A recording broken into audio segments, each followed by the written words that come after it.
All right, so I decided to hook up a Raspberry Pi so that I could play music back on a soundbar, so that it would be kind of more like what this would actually do if I packaged it all up and actually put it into use. So we have our IR sensor, we have our Trinket to receive the IR sensor break, which through the buck boost converter wakes up the Trinket, which sends a signal over the transmitter to the receiver, which is hooked up to another Trinket.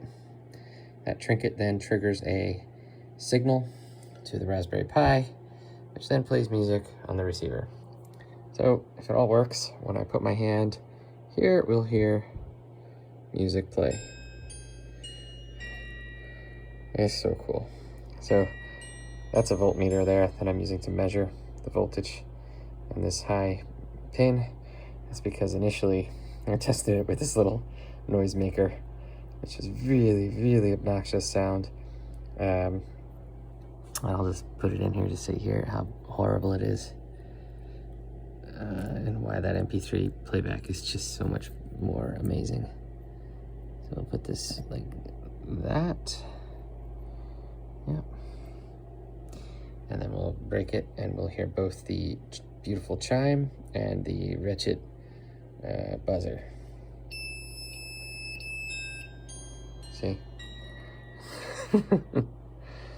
So the other nice thing about having the MP3 play is that it acts as a delay, so that when we break the buzzer, we don't end up getting like, too many of these chimes. I put into software, I put a rate limiter here so you can see that last alarmed within same minute, so 1 second remaining, 0 second remaining. So now it'll hopefully play. Yeah.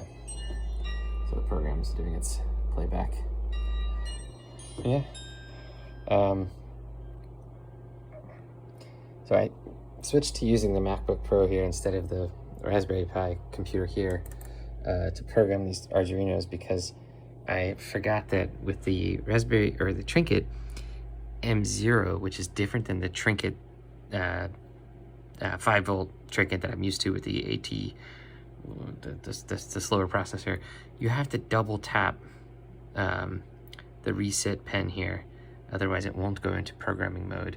Whereas the other Trinkets that I've been using, the original Trinket here, this one, the 3-volt Trinket, you have to just tap once and then it's like you have 10 seconds to get your program uploaded.